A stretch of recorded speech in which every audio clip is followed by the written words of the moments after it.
Buenas Nuria, buenas Miriam, la tenemos por aquí. Hola Rocío. Bueno, ¿Me oyes? sí, te oigo bien. Bueno, Vale, perfecto, genial. Porfa, los que estáis por ahí, decidnos si se nos oye bien y se nos ve toda esa historia. Ay. ¿Cómo estás, Miriam? muy bien, bueno, aquí encerrado, pero Confinada, ¿no? confinada se lleva como se puede. ¿Y vosotros qué? Bien, bien. Me alegro. Vale, en Instagram perfecto, sí. Vamos a retransmitir solamente a través de Instagram, así que no os metáis en Facebook. Bueno, ya está. Vamos a esperar un poquito que se conecte la gente y comenzamos, ¿vale? Perfecto. ¿Estás entrenando o no? Estoy entrenando, pero no tanto como me gustaría, la verdad. Bueno, bueno, poco a poco. Claro, es que aquí en casa tampoco tengo mucho material. Nosotros estamos haciendo entrenamiento para todo el mundo, más o menos, sin material, así que Sí, sí, os veo a las 12, ¿no? a las 12, a las 12. Y luego por la tarde con la bici. Y los martes y los viernes bici, exacto. Perfecto. Está a tope. A tope. Bueno, si quieres, pues te voy presentando y hacemos la introducción un poco y del desarrollo de la charla para que la gente lo vaya viendo.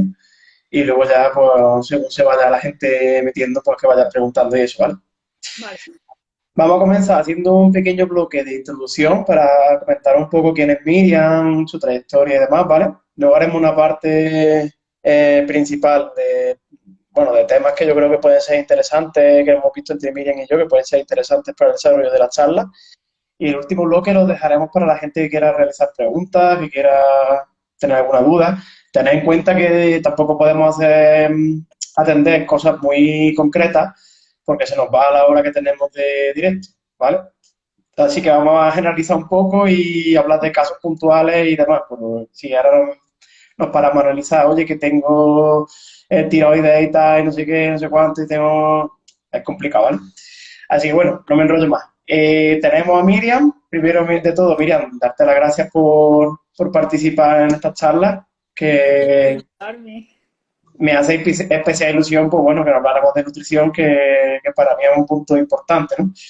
Y bueno, para que no la conozcáis, Miriam es la nutricionista que tenemos en el centro, ¿vale? Que llevamos ya con ella 2 años y medio, ¿no? Sí, en septiembre a la 3, creo. Ahí hay 2 años y medio, casi. Y bueno, ella es graduada en nutrición humana y dietética. Está especializada en nutrición clínica y nutrición deportiva vegetariana. Y también tiene otro curso en nutrición deportiva, ¿no? Sí. Vale, pues genial. Y bueno, pues además de eso, pues su experiencia, ¿no? Del tiempo que lleva ya trabajando con nosotros, en otros sectores también. Está en una empresa familia vegana, ¿es verdad? Sí, también. Donde distribuyen productos para veganos y vegetarianos, ¿no? También hay alguna cosa para vegetarianos. Y bueno, luego hablamos también de eso un poquito y bueno, si quieres, pues comenzamos la charla y bienvenida, ¿vale? Gracias. Y gracias por invitarme Ya al ves. directo. Bueno, la primera pregunta que me gustaría hacerte, y es una pregunta así un poco trampa, un poco general, es ¿cómo crees tú que come la gente a nivel general, ¿no? A nivel global, ¿con qué perfil te puedes encontrar de media en las consultas? A ver, la gente, sí, es verdad que normalmente comen regular, pero Ujú. creo que es más por una falta de información. Porque claro, normalmente nos bombardean con anuncios y con publicidad, haciéndonos creer que un alimento es saludable cuando realmente no lo es. Y la población en general no tiene la información suficiente como para ser crítica a la hora de elegir los alimentos. Claro. Entonces ahí entra en juego el factor de la publicidad y de la ignorancia, ¿no? Que nos llevan algunas veces a creer en falsos mitos, ¿no? De alimentación, que hay un montón, por cierto, Exacto, y caer en esos malos hábitos, ¿no? exacto. Bueno, te voy a hacer una pregunta, pero muy general, y va a ser la primera porque creo que es lo que más le interesa a la gente, y es, sé que es muy complicado, ¿no? Y que tendremos que analizar de forma individual, pero si pudieras dar algunas claves, algunos consejos para la alimentación durante el confinamiento, ya que yo tengo muchos clientes escribiéndome, tío, la estoy liando, cuando vaya allí no sé lo que voy a hacer, necesito un cable ya y bueno, si quieres, pues nos puedes dejar algunas pautas, no sé, algunas pautas así que tú creas que se puedan aplicar más o menos. Vale, claro. El problema de estar confinado es doble. Por un lado, disminuye nuestra actividad física porque por mucho que entrenamos en casa, no damos los mismos pasos, no andamos lo mismo. Y por otro lado, el hecho de estar en casa, aumentar el aburrimiento, etcétera, pues nos lleva también a querer consumir alimentos más palatables y muchas veces comemos por aburrimiento y no por hambre. Entonces, digamos que los consejos irían divididos en dos. Por un lado, intentar reducir la ingesta calórica. Aquí es muy importante meter verduras porque tienen mucha fibra, nos sacia mucho, pero no tienen calorías. Entonces, digamos que no nos va a dar hambre a la hora de comer. Y luego, por otro lado, pues cuando nos dé hambre, entre horas, pues intentar evitar pues, chocolates, los dulces, etcétera, y más frutos secos, frutas y cositas más saludables. Yo sé que es difícil, pero hay que intentarlo. Sí, más que nada jugar un poco también con la ansiedad que te genera el estar ya aburrido o aburrida en casa y no saber qué hacer, ¿no? A lo mejor tira un Claro. poco de nevera en ese momento, ¿no? Exacto, un truco, ahora que tampoco podemos ir mucho a comprar, pues el día que vayas a hacer la compra, no compres esos alimentos que sabes que son perjudiciales y así cuando te entre, digamos, la ganas de comerte un chocolate, pues si no lo tienes no te lo puedes comer, te tienes que comer la naranja. Claro. Además de eso, mira, yo quería apuntar también otra estrategia que puede ser interesante y es que tienes tiempo para probar nuevas recetas y si, por ejemplo, te apetece, yo que sé, algún dulce o algo, siempre va a ser mejor que lo cocines tú, que controles si quieres echarle azúcar o si quieres endulzar con dátiles o con otro tipo de cosas y para que pruebes ese tiempo, ahora que tenemos tiempo para que pruebes hacer cualquier receta o cualquier cosilla, ¿no? Claro, estos días son ideales para aprender a hacer recetas que sean dulces, pero que a la vez sean saludables, como tú comentas, pues añadirles dátiles o en vez de azúcar refinada, por lo menos intentar que el azúcar sea integral o harina integral o endulzar con plátano, con uva. También sería interesante probar ese tipo de recetas. Estupendo. Pues ahora quería que abordáramos el tema principal que llevamos en el centro, que es la pelea que tú y yo tenemos constante, que ya sabes cuál es, Con la gente.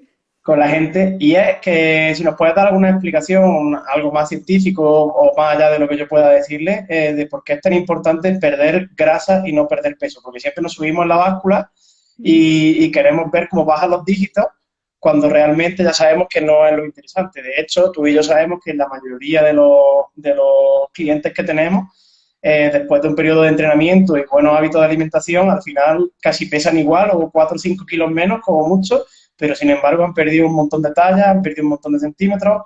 A ver si puedes dar ese empujoncito que nos falta para que la gente aprenda Lo, de... lo terminé de entender, ¿no? Exacto. Mira, Voy ahora mismo, apuntando por un ejemplo, día. es un buen ejemplo que con el confinamiento estamos haciendo menos, o por lo menos los entrenamientos son un poco menos intensos.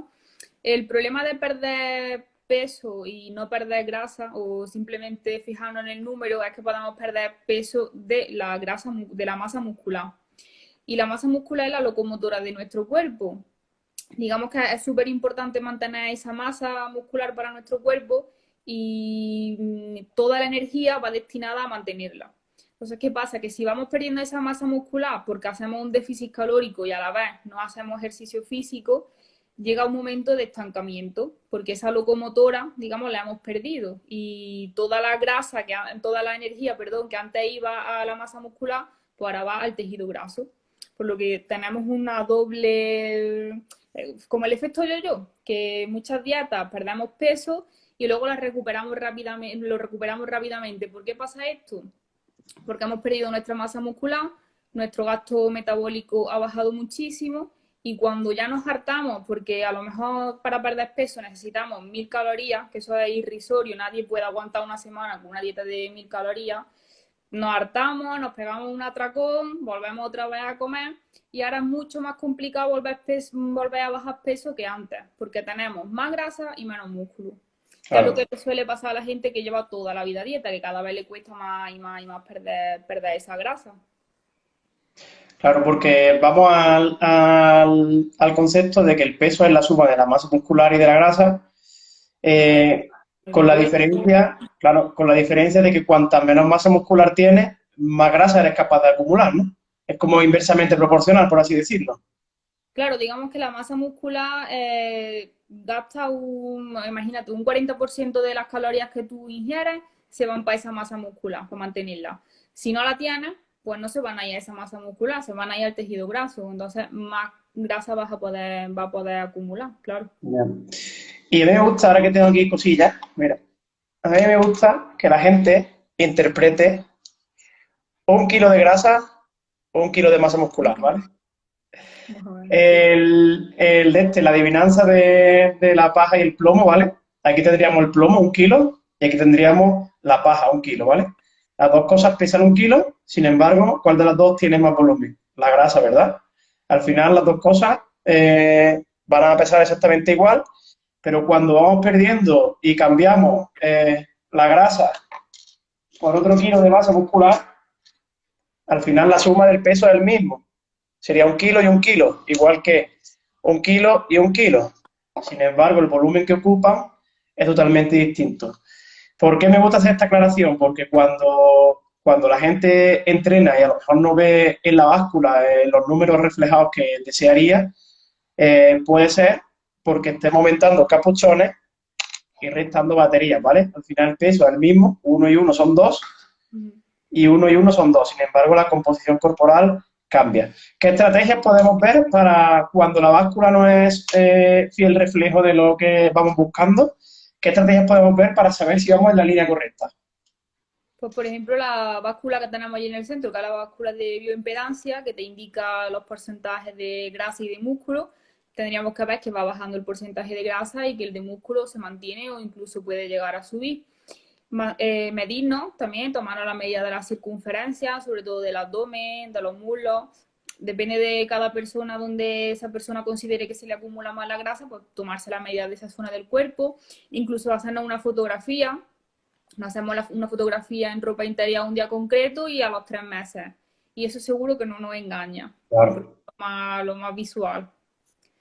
Es como un post que subiste tú una vez que me acuerdo perfectamente que era tira la báscula o algo así, era que la báscula no sirve para nada. Y bueno, al final simplemente por tenerla es un dato más, pero no tiene que ser definitivo. Exacto. Genial, Y no muy, tiene muy sentido tampoco pesarnos todos los días. Así- correcto. y ahora en el confinamiento, menos, coge la báscula, Mm, esconderla y no la miráis, porque es una tontería pesarse todos los días porque no indica nada.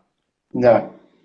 Además, fíjate que hay gente que se pesa a diferentes horas, con muchísimas variables que pueden influir, ¿no? Habiendo ido al baño, habiendo bebido agua, sin beberla, después de entrenar, antes de entrenar, que puede ser muchísimas variables que cambien ese Incluso peso. según lo que comas, si has comido Claro, hidratos, vas a tener más líquido también, o sea, es muy variable.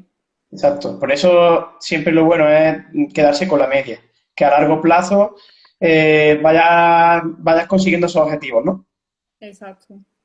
Bueno, ya que estamos hablando de grasa, sé que esto es muy general y demás, pero bueno, si puedes dar algunas pequeñas pinceladas de cosas a tener en cuenta para aquellas personas que quieren bajar su porcentaje graso, que seguramente que nos estén escuchando mucho, que ya sabes que el 90 y muchos por ciento de nuestras consultas van en ese sentido. Seguro, y espero que los que estén en consulta se lo sepan de memoria ya. Porque... Bueno, a ver, si queremos perder grasa, lo principal es estar en déficit calórico, es decir, consumir menos calorías de las que gastamos. Para ello nos podemos ayudar de los alimentos que son, digamos, muy saciantes, pero que tienen pocas calorías, que son un poco densos energéticamente, como las verduras. Esa tendría que ser la base de la alimentación, ¿de acuerdo? Fruta y verdura. Luego a esa fruta y verdura añadirle proteínas de calidad, como pueden ser los huevos, leche, pescado, lácteos, etcétera. Y ya si queremos complementar con hidratos porque nos sobren, por así decirlo, nos sobren calorías, pues podemos meter pastas, cereales, podemos meter algo de grasa saludable, como aceite de oliva, aguacate. Pero lo más importante es que la base sean las frutas y las verduras, porque si no nos vamos a quedar con hambre y no vamos a llegar a nuestro objetivo. Claro, que te sacien bien y además te den el aporte de fibra, ¿no? Exacto. Luego tengo contigo una pregunta también de las calorías, pero la vamos a ver un poco más adelante, porque creo que es interesante recalcar eso. Y ahora, sin embargo, algunas pautas para aquella gente que la hay también, aunque en menor medida, quieran aumentar la masa muscular, que ya hemos dicho que es fundamental que más masa muscular normalmente tenga una menor proporción de grasa. Exacto, sería todo lo contrario. En este caso tendríamos que estar en superávit calórico y bueno, aquí la proteína es muy importante porque si queremos ganar masa muscular es inevitable que hagamos un entrenamiento enfocado a ello, que normalmente pues va a tener mayor desgaste muscular. Entonces la proteína es muy importante, se deberían de consumir unos 2 gramos de proteína por kilo de peso, ¿vale? Una persona que pese 60 kilos, pues unos 120 gramos de proteína. El resto de la dieta se puede dividir entre grasa e hidratos de carbono.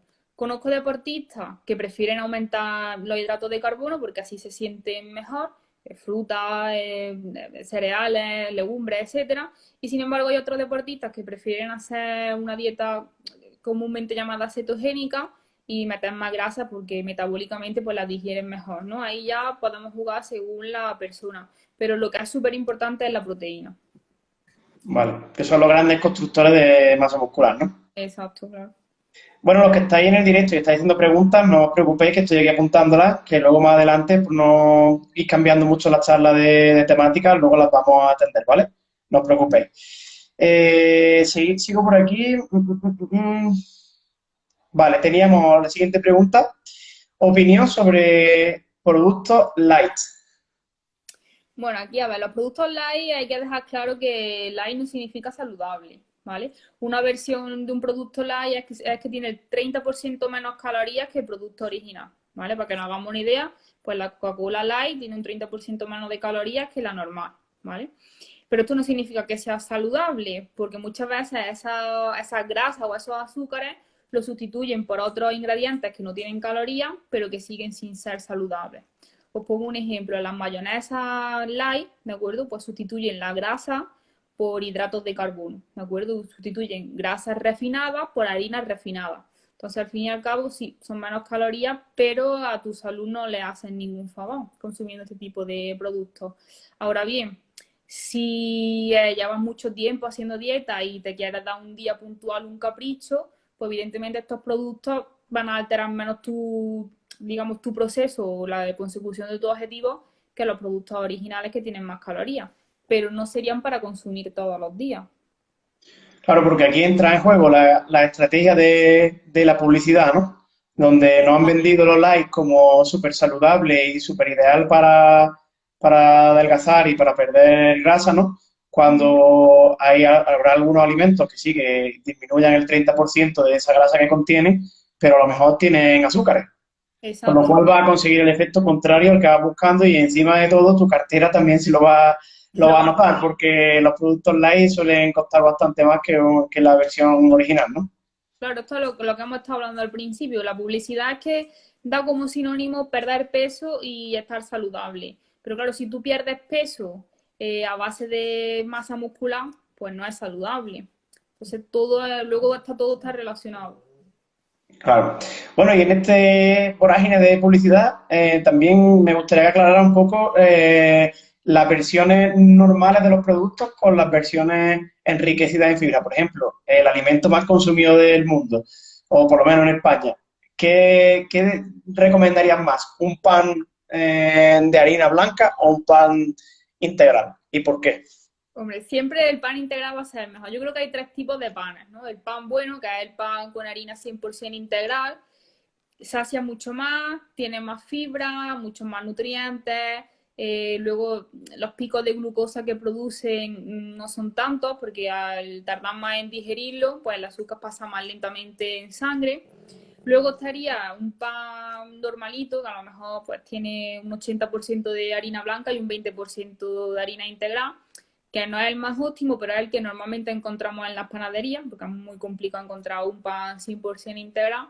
Y luego estarían los panes de los que yo huiría, que tiene, bueno, toda la harina es blanca, pero además contienen algunas sustancias que crean gas dentro de la masa y al final lo que estás consumiendo es aire. Ese pan no sacia, te puedes comer una barra entera, no te llena, pero esas calorías te las están metiendo en el cuerpo. Entonces, esos panes yo sería la última opción. Por ejemplo, pan que nos venden ultra congelado en grandes superficies. Por ejemplo, ese sería de la última opción, o los panes precocinados, etcétera. Ay, ay. Lo ideal siempre sería ir a una panadería. Y ya en la panadería pues te vas a encontrar panes blancos, panes semi-integrales o integrales en muy pocas.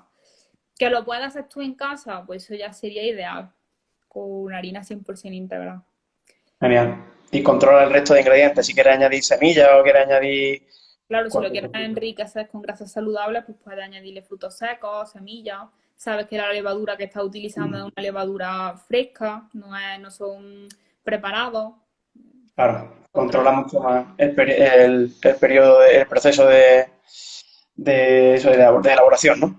Exacto. Otra pregunta que te iba a hacer respecto al normal y al integral, que me gustaría que también quedara claro. Que muchas veces también a nivel de publicidad se juega con la versión integral, pero ojo, deberíamos también de leer el resto de ingredientes porque también integral no quiere ser un sinónimo 100% saludable, ¿no?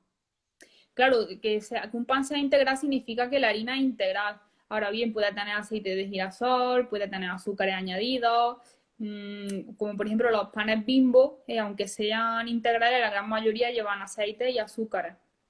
Entonces también deberíamos de ver en la lista de ingredientes de ese pan que sea agua, harina, levadura y un poco de sal. Lo normal es que sean esos los ingredientes de un buen pan.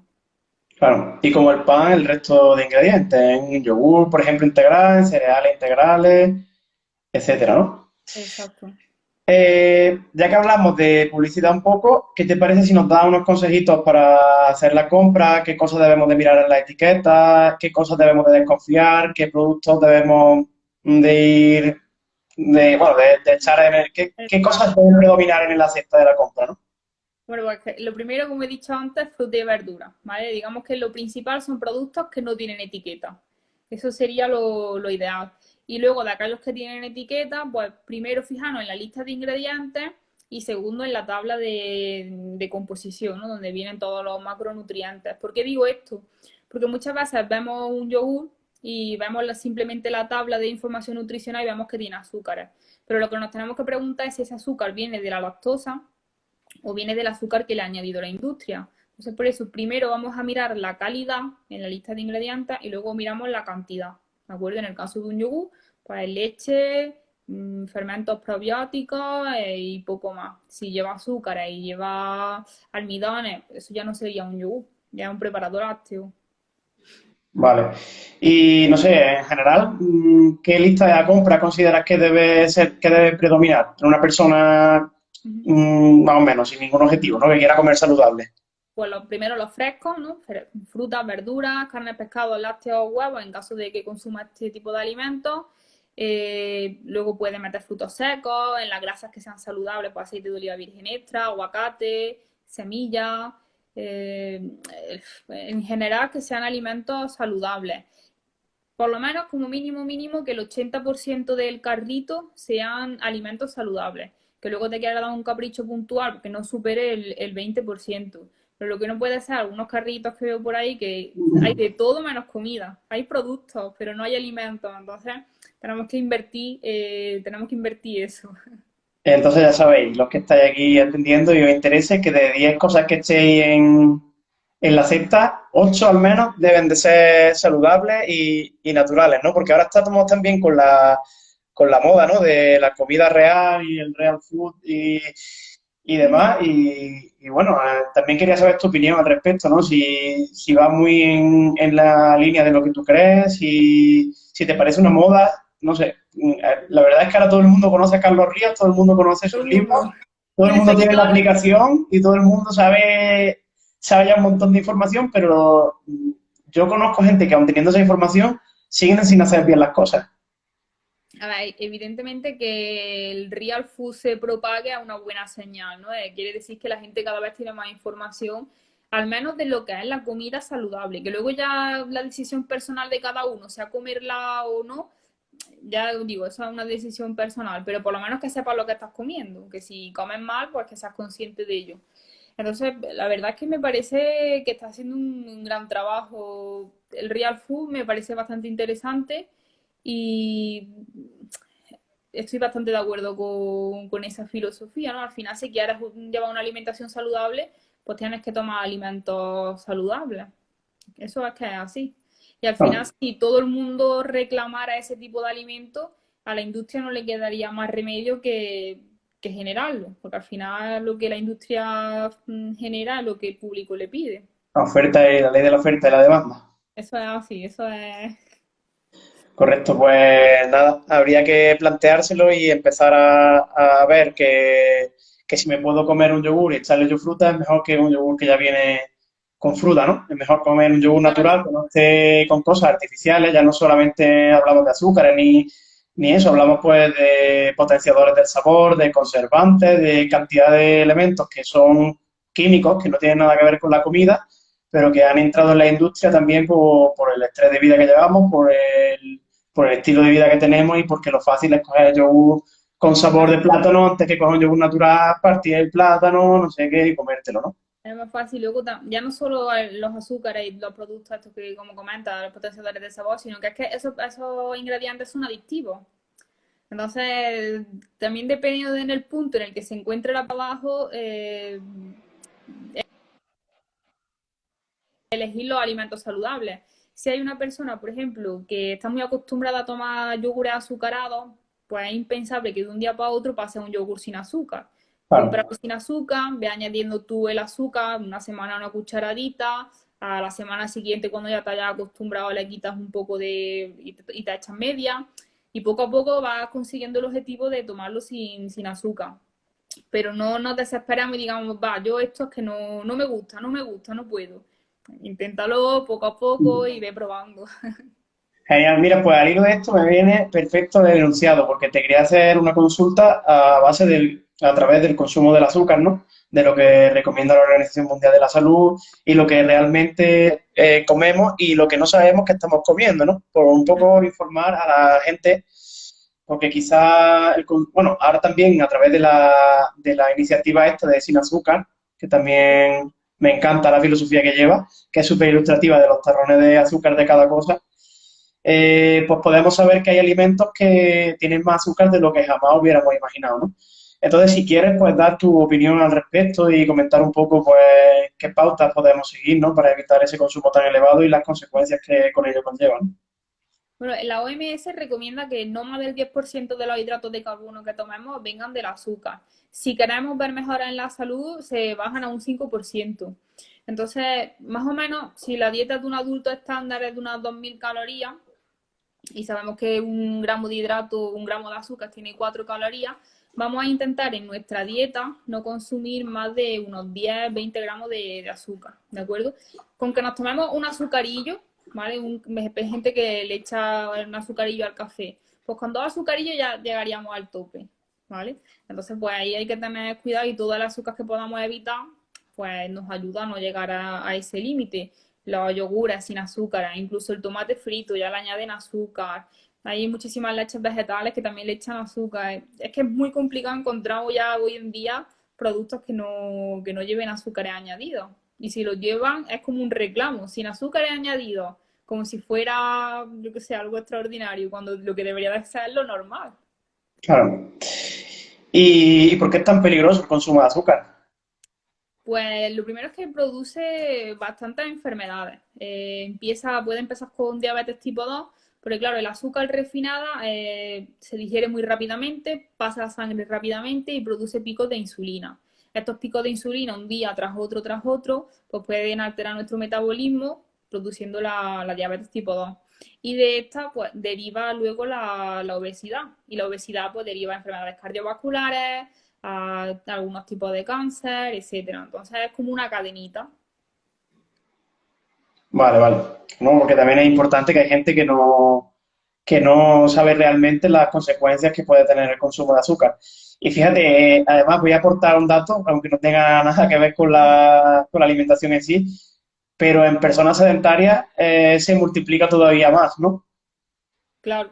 Es que sí, porque por lo menos las personas que hacen una gran actividad física, ese azúcar que va a sangre vuelve otra vez al músculo, porque lo necesita. Pero la gente sedentaria, pues ese azúcar se queda en sangre, la insulina lo tiene que meter en el hígado y al final es lo que hemos dicho, tenemos unos picos de insulina repetidos que alteran el metabolismo. Exacto, pero cuidado con la tabla inversa, ¿no? De decir, bueno, pues si me quiero comer un dulce, lo que tengo que hacer es más deporte. Cuidado con eso, que tampoco es esa la versión que Tampoco estamos esa dando. la filosofía de lo que tenemos que intentar Exacto. hacerlo lo mejor posible, tanto a nivel de deporte como a nivel de nutrición. Exacto. Es necesario ir contando calorías, porque claro, hemos estado hablando ahora, por ejemplo, de que la dieta media de un adulto suele estar en torno a 2.000 calorías, ¿no? Pero sin embargo, no es lo mismo hacer 2.000 calorías donde predomine la proteína o 2.000 calorías donde predomine la grasa. Entonces, ¿hasta qué punto puede ser interesante contar las calorías o hasta qué punto es simplemente un dato? A ver, en población general no es necesario. Una persona que sea sedentaria, coma mal, en el momento en que empiezas algo de deporte y empiece una dieta, nada más que con ese cambio ya va a haber una pérdida de peso. Los únicos casos en los que yo recomendaría contar calorías pues son vienen deportistas que se dedican a ello, por ejemplo, un culturista, pues evidentemente si su sueldo depende de los logros que consiga, pues tiene que contar las calorías. O bien personas que llevan mucho tiempo en dieta, por ejemplo, una persona que empezó con un 35% de grasa corporal, su objetivo es un 15 y va por un 20. Pues ya está en la etapa final. Ahí ya sí que lleva mucho tiempo comiendo bien, lleva mucho tiempo haciendo deporte, es muy complicado ya que su cuerpo tenga estímulos para perder esa grasa. Entonces sí que debería de contar calorías. Pero en población general, la mayoría de los casos que encuentro en consulta no es necesario. Vale, porque ya sabes que la mayoría de la gente cuando viene a entrenar y le digo, oye, ¿por qué no pasas y hablas con Miriam, que te asesore?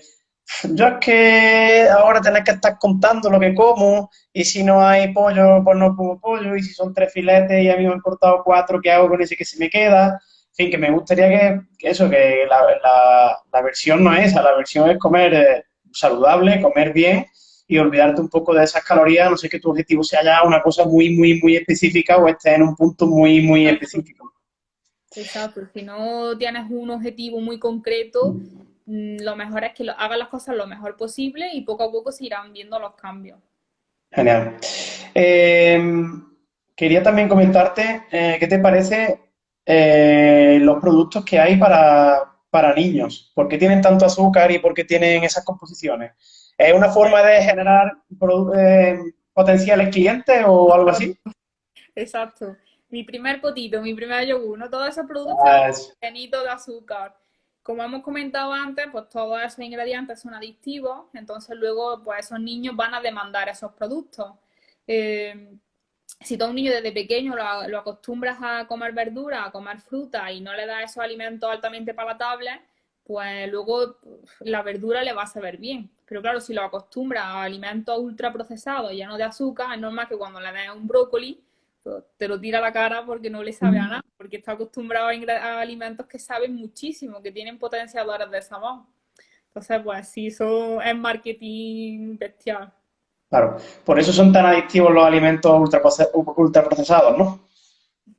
Sí, sobre todo por los potenciadores de sabor. El glutamato monosódico es de los ingredientes que hay que más adicción crea. Y está presente en muchos productos, por ejemplo, de un supermercado. En la gran mayoría de ultraprocesados, sí. Sobre todo en bollería, hay potenciadores de sabor a tope. En la salsa, en todo lo que son comidas ya elaboradas también. Claro. Es lo que suele pasar, lo traduzco un poco para aquella gente que le ha pasado alguna vez, que está acostumbrada a consumir bollería y un día deciden hacer un bizcocho con plátano o con dátiles o sin azúcar y que no le sabe a nada. Un Pues poco eso, ¿no? Porque sí, claro, tenemos el paladar educado, ¿no? Hasta el punto de que ya no somos capaces de distinguir algunos sabores, ¿no? Es como el que se pone los cascos de música y se los pone siempre a un volumen tan alto que cuando escucha los cascos en un volumen normal, no escucha nada, aun estando en un volumen normal, ¿no? exacto. Hay gente que no es capaz de comerse un yogur sin azúcar o chocolate puro o el café sin azúcar. O sea, tenemos que intentar poco a poco adaptar el paladar a los sabores normales de los alimentos. Y algunas estrategias, por ejemplo, para para poder llevar una buena alimentación de estos niños y niñas que ya sabes que estamos invadidos de publicidad y demás. Ujú.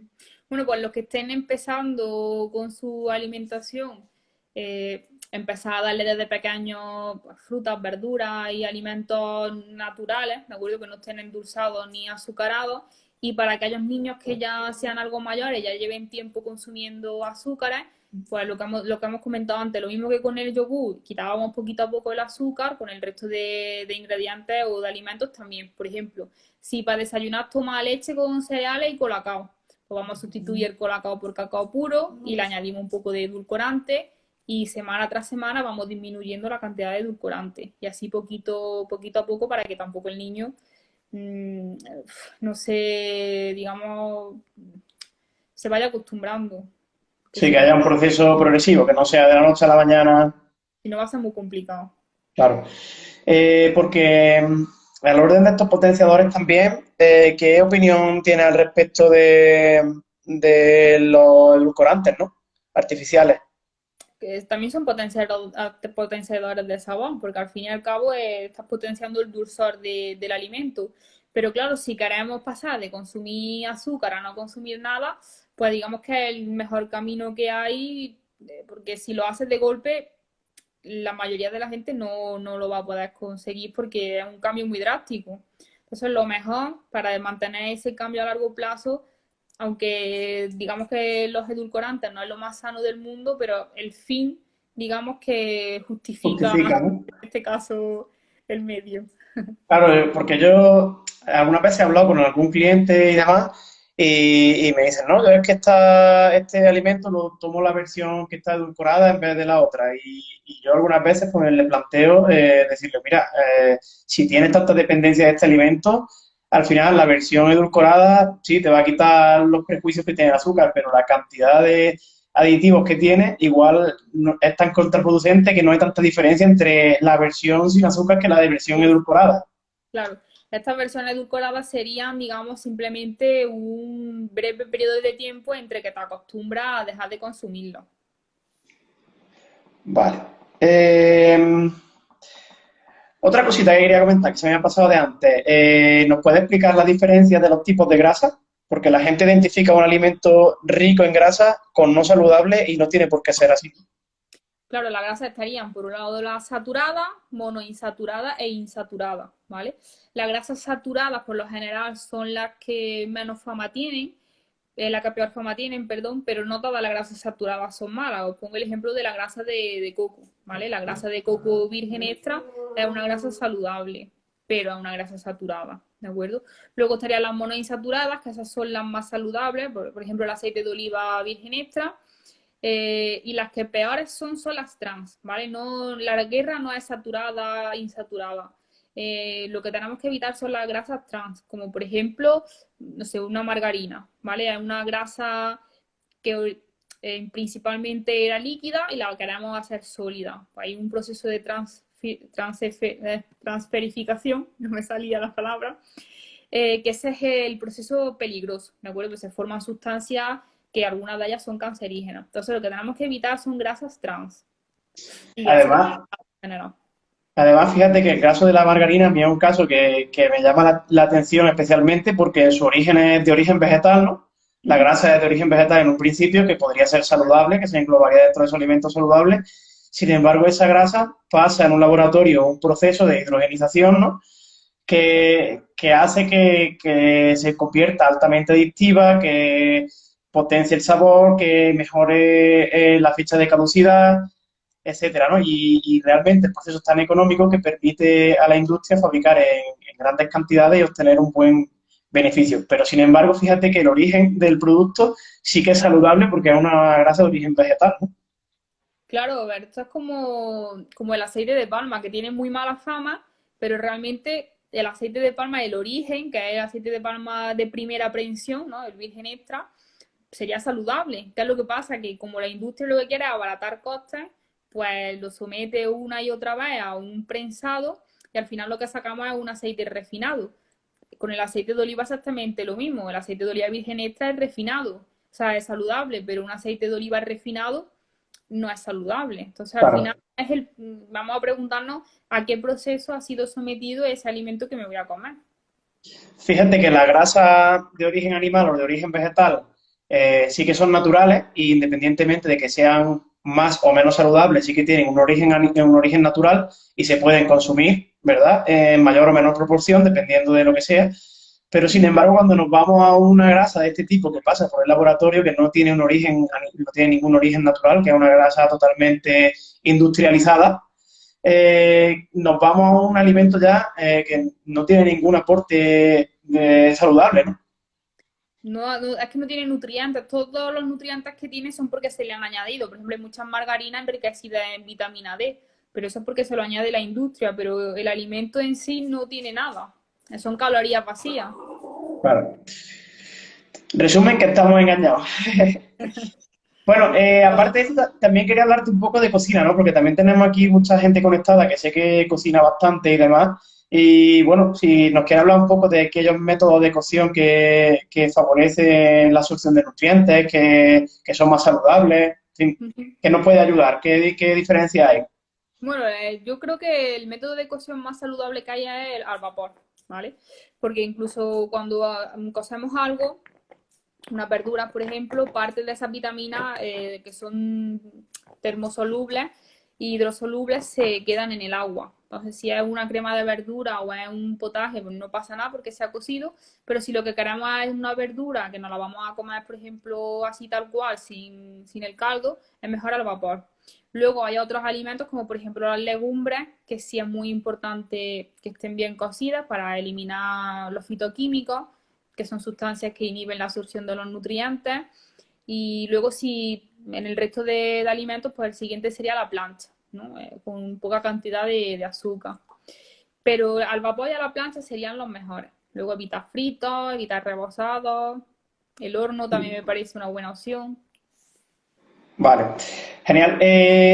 Vamos a cambiar un poco del hilo de la conversación, ¿no? Y me voy a ir a una parte un poco diferente, pero bueno, creo que también es interesante.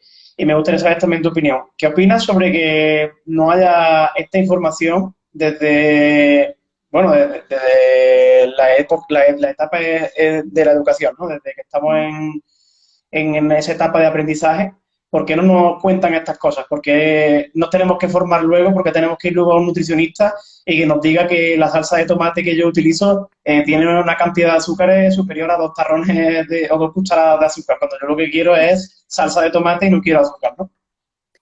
A ver, yo creo que que no hay nutricionistas en los colegios por un tema de intereses económicos. Quiero decir, las dos industrias más potentes que tenemos es la industria farmacéutica y la industria de la alimentación. Y a ambas dos les interesan tener gente que le gusta ultraprocesado, porque por un lado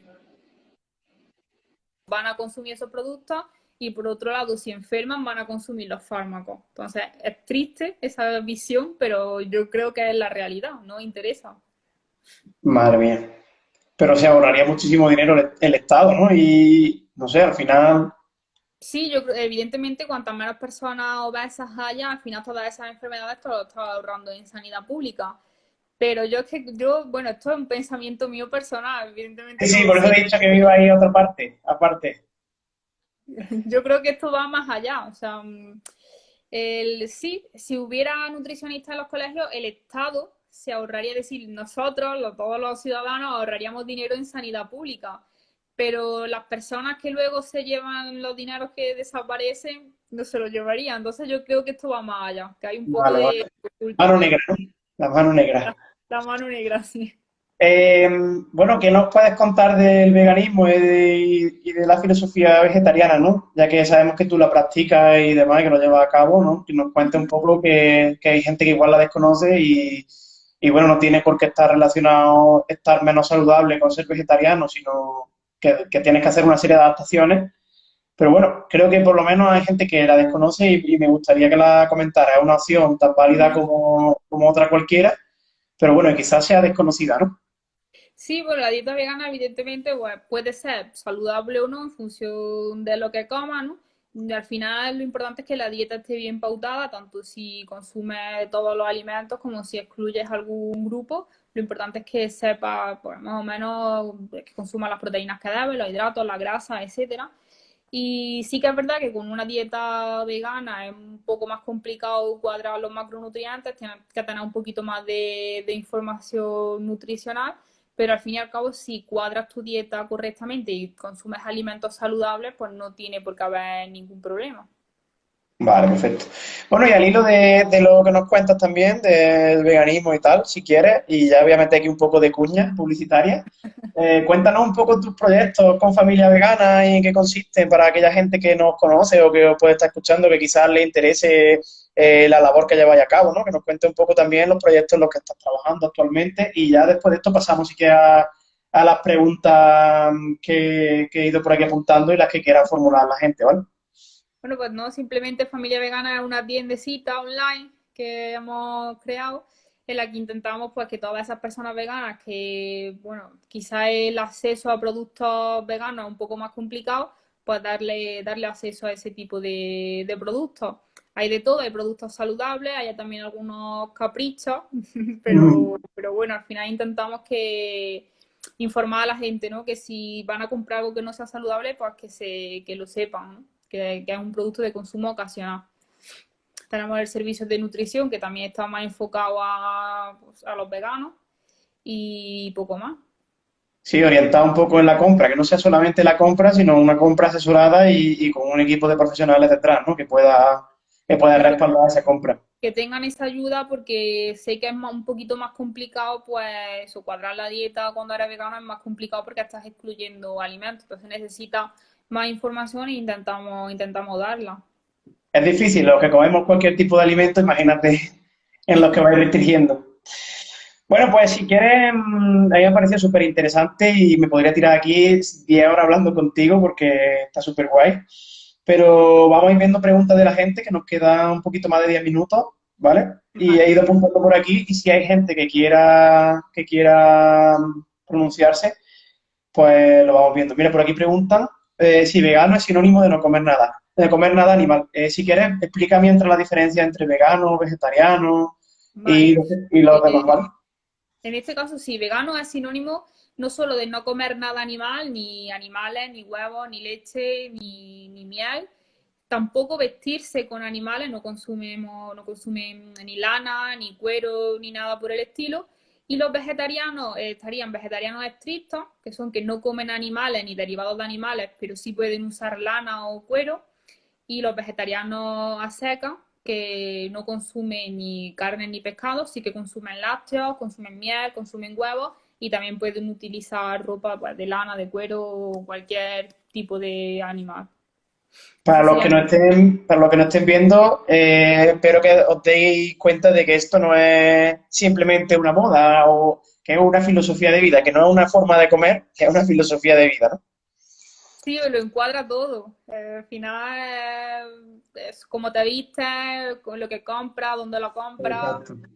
es todo. Mira, otra que veo por aquí al hilo del veganismo, ¿sería compatible una actividad física importante ultra trail con una dieta vegana? Cuando hablamos de ultra trail, Juan de, entiendo que nos vamos a 60 kilómetros, 50 kilómetros de montaña o de ahí en adelante, para que te ubiques, Miriam. Vale. Una competición Sí, bastante exigente. sería compatible. Como comentaba antes, lo importante es que sepa cuadrar la dieta. De hecho, la mayoría de las fuentes de hidratos de carbono son de origen vegetal. Y luego pues, las proteínas que necesitas, pues tienen las legumbres, que algunas tienen proteína completa, como la soja o el garbanzo, otras no, pero bueno, las puedes complementar. Por ejemplo, es típico las lentejas con el arroz. Entonces, al final, simplemente, pues sabéis eligiendo los alimentos, pero es perfectamente compatible. En el mundo de la resistencia no conozco así casos, pero sí que sé que, por ejemplo, el premio del hombre más fuerte del mundo lo tiene un vegano. Entonces, realmente sí que es compatible la dieta vegana con un esfuerzo extra en el deporte. Sería cuestión de cuadrarlo, ¿no? De ver también la capacidad de la persona bueno, adaptarlo, ¿no? Como siempre hablamos que tanto ni en actividad física ni en nutrición no existen ni las recetas ni las normas, ¿no? Al final se trata todo de personalizarlo y poder adaptarlo. Por aquí preguntaban también relación entre descanso y alimentación. Sí que tiene relación porque cuanto más has descansado, al día siguiente, de forma involuntaria, te mueves más. Y eso conlleva un mayor gasto calórico, por lo que el déficit calórico es más factible. Si descansamos menos, pues al día siguiente estamos muy cansados, nos movemos poco, nuestro gasto calórico disminuye.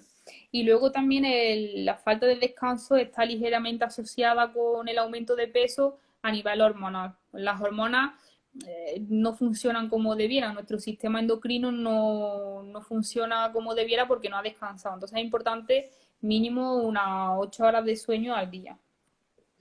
Vale. Juan de, no sé si lo has visto, perdona, que aunque no tenga nada que ver con esto, han dado por aquí el dato de un campeón del mundo de Ironman en 2018, Patrick Lang. Es vegetariano, ¿vale? Okay. Sigo por aquí. Preguntaron al principio por qué es tan duro comer saludable. Bueno, eso me va a dejar que responda yo, ¿vale?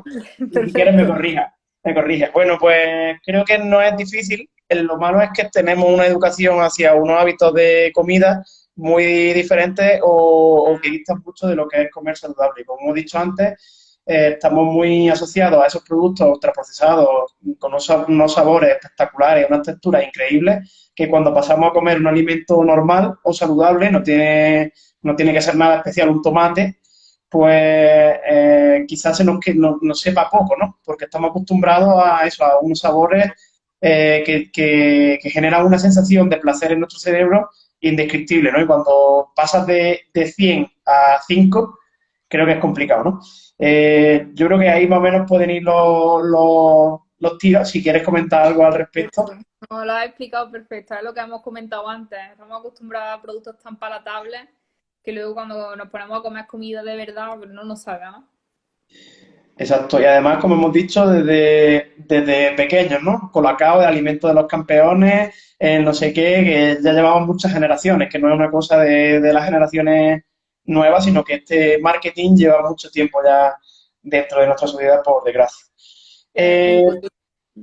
vale, por aquí nos preguntaban sobre deporte y buenos hábitos de comida. Creo que ya lo hemos contestado un poco, ¿no? Ujú.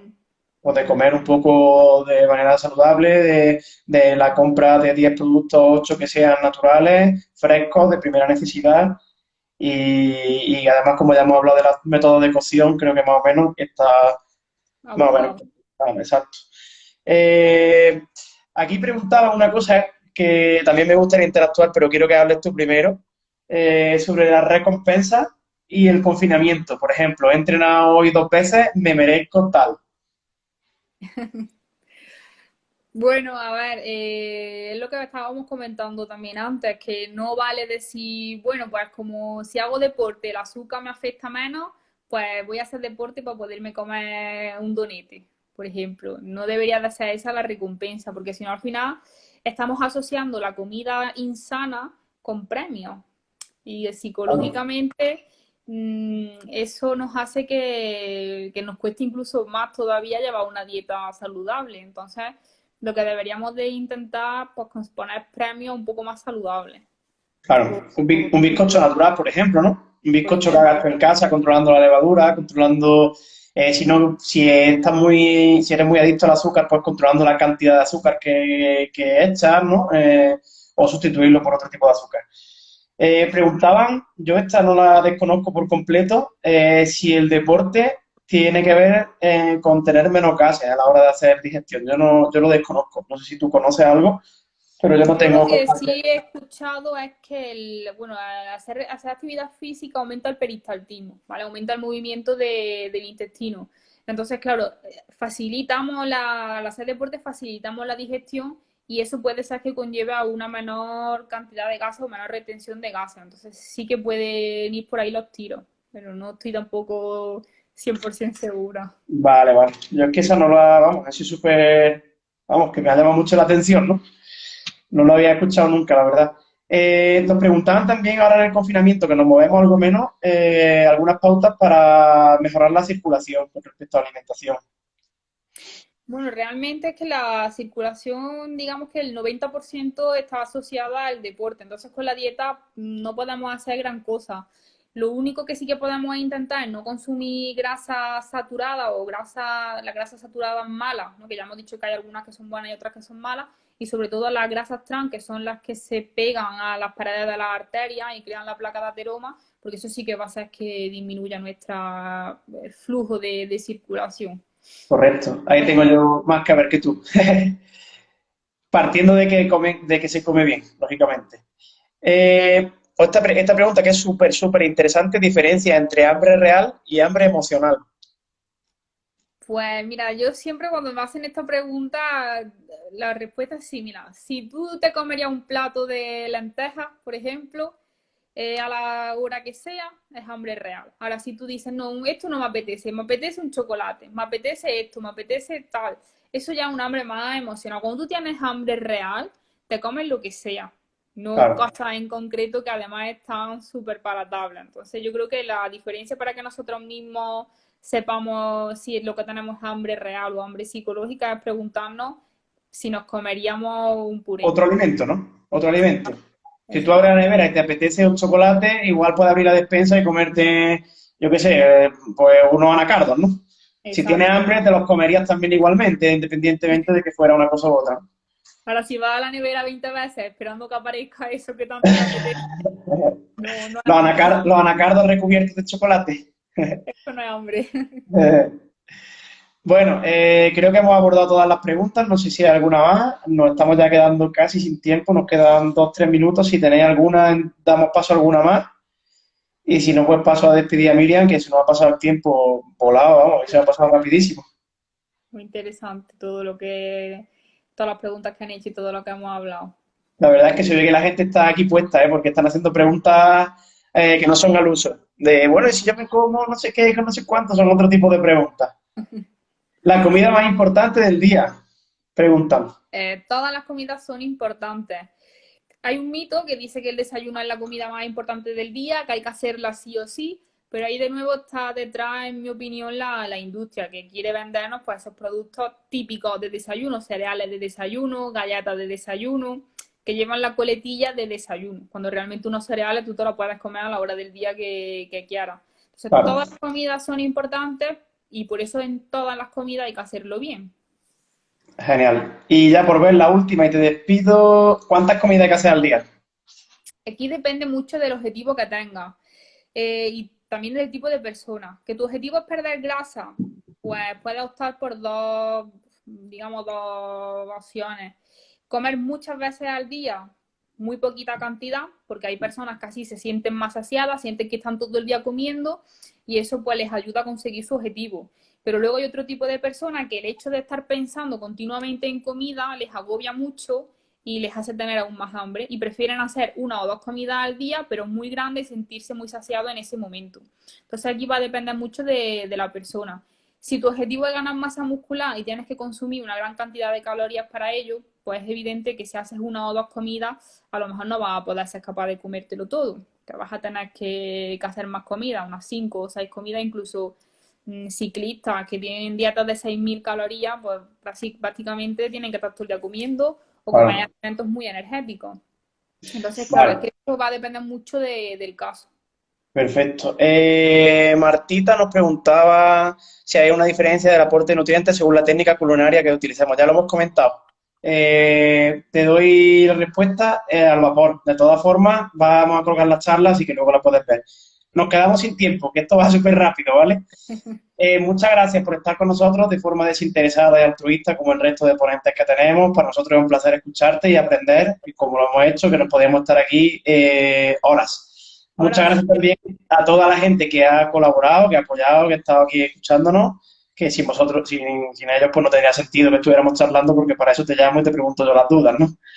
Y bueno, y reitero eso, pues muchas gracias por el ratito que hemos estado en este confinamiento y bueno, espero verte pronto por el centro, de vuelta. otro, muchas gracias también por invitarme. Me lo he pasado genial hablando de la... Venga, muchísimas gracias. Un saludo, hasta luego. Saludos, chao.